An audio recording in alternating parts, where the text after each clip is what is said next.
Yeah, so I wondered, do you remember the first time you properly like emotionally connected with a song and resonated with a song? Do you want to go first? I don't know. Where do I start? I know, yeah. So, no, you can answer this. I can remember my dad playing like when I was like growing up and stuff like that. He used to play like a lot of Oasis and Tom Petty and the Heartbreakers and like Pearl Jam and stuff like that. And I can remember listening to. I'll tell you what. Actually, this is the story. I remembered it now. When I was a little kid, I remember I was stopped at my dad's house. And I couldn't sleep, and I went downstairs. My dad was watching TV late, and I went downstairs, and he was watching a documentary on the Sex Pistols. I must have only been like 7 years old or something like that, and I can remember him. It was like classic albums. I don't know if you've ever seen classic albums, but it was like a scene where like Steve Jones from Sex Pistols was showing how to play Pretty Vacant.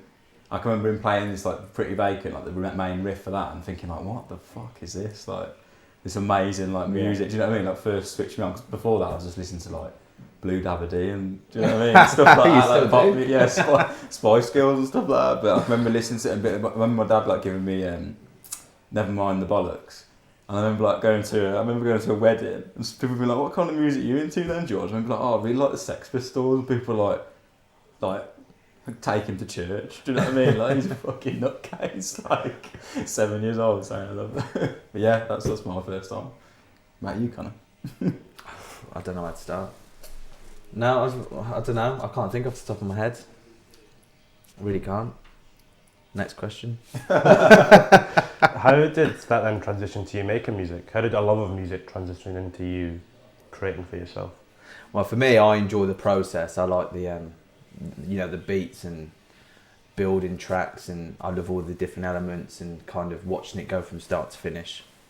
And I don't know. I mean, I've always loved like electronic music, and I've always been a bit nerdy of what they kind of do behind the scenes. And for me, that was what kind of made me want to do, like how we do the process today is very similar, isn't it? So I'll often build like a template, and George will write stuff, Luke will write stuff, and it sort of I've always loved that. I've loved the electronic elements of it, and yeah, that's what I enjoy anyway. Does the music come first then?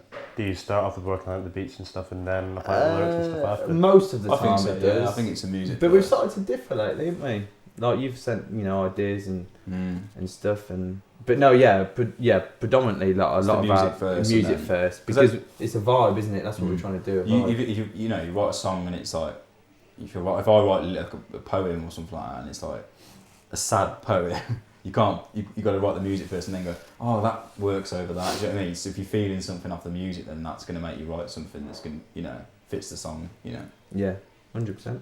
You mentioned like going for a vibe there. Is that how you keep like a song or an EP like sounding cohesive?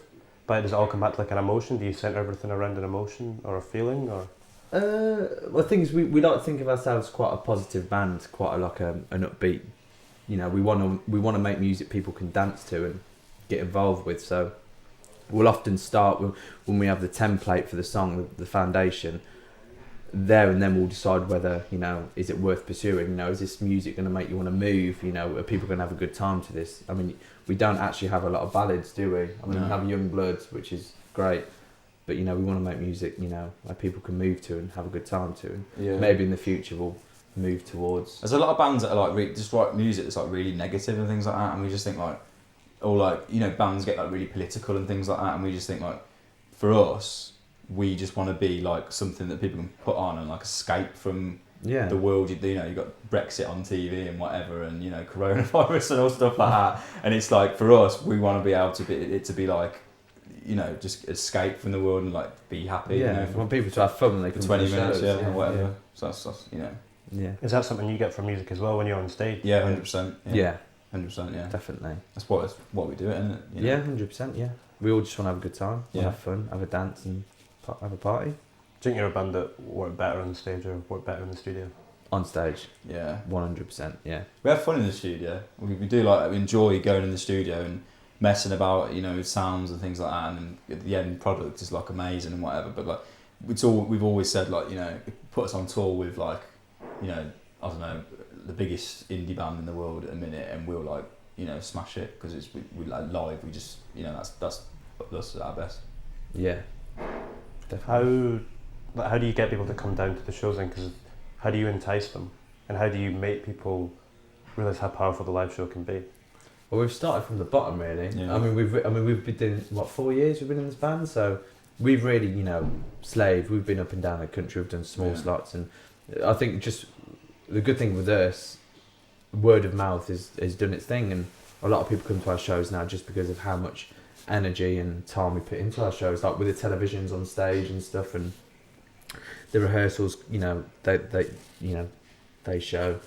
And then obviously support slots, and just over a matter of time. I mean, it wasn't an easy process. It's taken 4 years, but I mean, you put in with the support slots, the PR, and the releasing the songs, and the EP was a big help for that as well. And that's how it's sort of built. It wasn't a quick process, but it's certainly starting to pay off now, isn't it? Yeah, there's a lot of bands that like can come about, and they're like, their dad is some guy in some band or something like that, and then they come out and they're like supporting, I don't know, like they'll be like supporting Primal Scream when they're like full, tour or whatever, and it's like, I think people can see through things like that. If you don't play well, and you don't. At the end of the day, it's all about the songs and how you play live. And I think with us, it's been like that slow process where it's like people have gone, no, they're good, they're really good, and then it's like people have in the industry and whatever, and now sort of giving us the chance, because it's like we've got all this backing behind us. You know what I mean? With like our fans and stuff like that. It's not just like we haven't just been given it. You know what I mean? Yeah. Definitely. And that's really important for us, really. Mm-hmm. What are you speaking about there? When did you kind of come to that realisation? At what point in the band's history? I think it was sort of when we started getting the bigger support slot opportunities. We sort of thought, we're putting all this graft. I mean, it took a long time for us to sort of get awarded these opportunities to play with bigger artists, and by then we'd already sort of, I'd like to think we perfected our craft. Yeah. So when we got the bigger stages, we sort of embraced it, and I think that was then an eye opener for us to sort of see, like, God, we must have been, all these, hundreds of miles travelling up, playing, working men's clubs and things. It's paid off. People, actually enjoy us in these bigger venues, and that's for me, anyways. When I realised we must be doing something right. It tastes a lot sweeter. Do you know what I mean? When you get it does. Yeah. Like, you've earned it. Do you know what I'm saying? Instead of bands that just, like I say, come about and it's just handed to them. Yeah.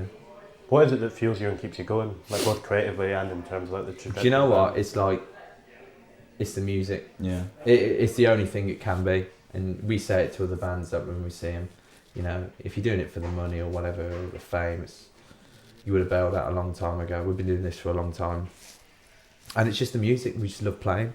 We love playing in front of new people, new audiences, and seeing their reactions to our stuff, and that's it really. Yeah, it's if we're in our like band practice room, we write a new song. That's like the ultimate, like, oh my God, this is like amazing. I can't wait to send it to whoever. Like that's what keeps us going. Like we're not thinking about like, oh, I wonder. Like we're always just thinking about like what can we do to make our music better and keep going. And we're always constantly writing better music and stuff like that. And that is for us like. That's the thing that just keeps us going. Like we know that we're going to write like a song that's like amazing or whatever, and so we just keep going until we do write that song, and that's what it works for us. Do you think that creatively you're more fueled by self-doubt or conviction? I don't even know what to say to that. No, I don't either. I think there's like an artist. I think there is a lot of self-doubt in what you do all the time, and it's sort of like, oh, like, I wonder what people are going to think and whatever. And I think going back to like what was previously said, like the 4 years or whatever that we've been a band, I feel like maybe in the early days we were probably writing music where it's like, oh, let's make it so people like that or who like that band, let's write something for those people or whatever. And then I think slowly over time we just sort of woke up and thought like, you know what, let's write a song that sounds like Ivory Wave, let's not write a song that sounds like whoever, it's just because it's like, that's just what, I think we've definitely been more flamboyant lately. Yeah. Because the thing is like, yeah, you're right. In the early days, when you first, start a band, you've got an idea of what sort of fans you want to listen to your music and what you want to sound like. But there's certain things we do now where we can use certain instruments and samples and that, but when it all comes together, it does sound like Ivory Wave. Yeah, And I think that's where we're at now. So we don't limit ourselves with what we should or shouldn't include in our sounds and our songs, and you know, we just write music. I think more than anything for us. Yeah, that's it. Yeah. It's just for us. Yeah. Yeah. One of the things I like the most about your sound is with the lyrics, they strike quite a nice balance between like honesty and them being personal, but also you can like attach your own meaning to them. Yeah. They work both of that in. At what point did you find that balance in the lyrics, and was it something you evolved to with time, or? I'm not really sure, to be honest. Like me, I write lyrics. I sort of try and I don't know whether it's like a thing that like because Luke writes them with me, and I don't know whether it's like a thing that you sort of like try. You're almost like embarrassed of what you're trying to say. Do you know, sometimes if you try and like cover it up with things that people can go, oh, does that mean that? And then you go, no, it doesn't. But if that means that to you, then you know that's great. You know, it's like I've seen like loads of interviews with like Kurt Cobain and stuff like that, who used to say like, oh, it smells like Teen Spirit about this, and he used to go like, it's whatever you want it to be about. You know, I don't really like. Sometimes when you read interpretation, isn't it? yeah, when you read lyrics and like so obvious of like what it's about, I sometimes think like, oh, where's the fun in that? Yeah. You know, Oh, I like keep people thinking, you know, own interpretation. When you listen to other people's music, what are you looking out for, and what are you listening for now? Well, we'll probably say different things. I like the music, you know, how the music speaks to me. Obviously lyrics, you know, is a perk, but that's where we're quite different, innit? Mm. To be honest with you, I don't really listen to lyric apart from like if there's like a song and you hear something and it really catches your eye and you go, what? You know, that's mate. I think it depends on what sort of song you're listening to as well. For me, it's just like the song. Yeah. You know what I mean? It's everything in together. It's not just like I'm not just listening to guitars or Yeah. you know. It's the whole package really. It's got to have a good melody. Yeah. Yeah. Yeah. In that sense as well, from the point of view of making songs, how do you ensure that like you divide equal focus onto each part, and you don't get caught up on one thing, like one aspect of it? Well, Connor does a lot of the instrumentation and things like that. Luke and Connor, Connor always makes a beat and then you know makes the sort of like chords and the, you know, and then he goes, this is the vibe, you know, and then me and Luke go away and we write the lyrics and the melodies and things like that. And it's always, I think it's better like that because it's not if you're doing it all together, sometimes you get lost and you're not thinking about, you know, I need to make my part good, and so that, you know what I'm saying, like you're concentrating on so many other things. Yeah, you just get the foundation and then you sort of work upwards. So yeah, I mean, the good thing with us, especially what I think, we're not too focused or concerned on our individual parts. You know, we all think about, you know, the end of, you know, the final product, the end product. So, you know, we might spend 5 minutes on a guitar, but we might spend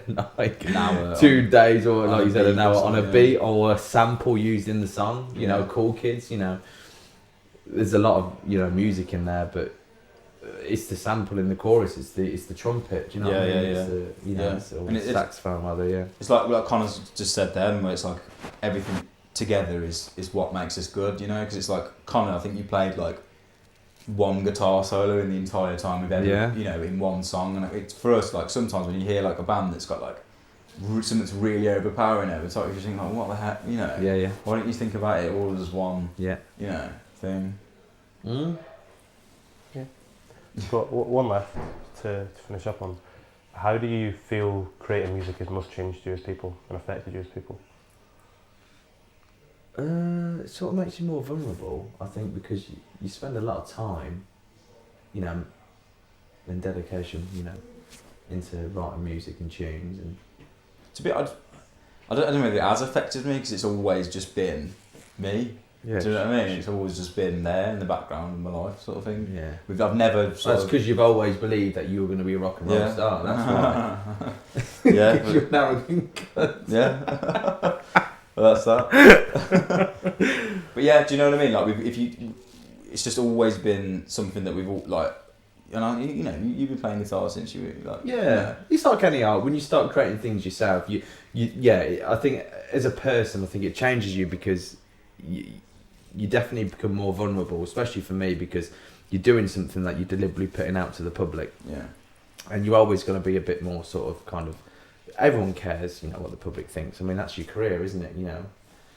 But yeah, that's it really. But it's good. It keeps it's good to have the pressure on. I think it encourages you to, you know, Yeah, it's good. do things and do better things and change things and yeah. Thanks so much, guys. Thanks a lot, Cheers, Alex. no worries. Nice one, Thank man. Thanks a lot.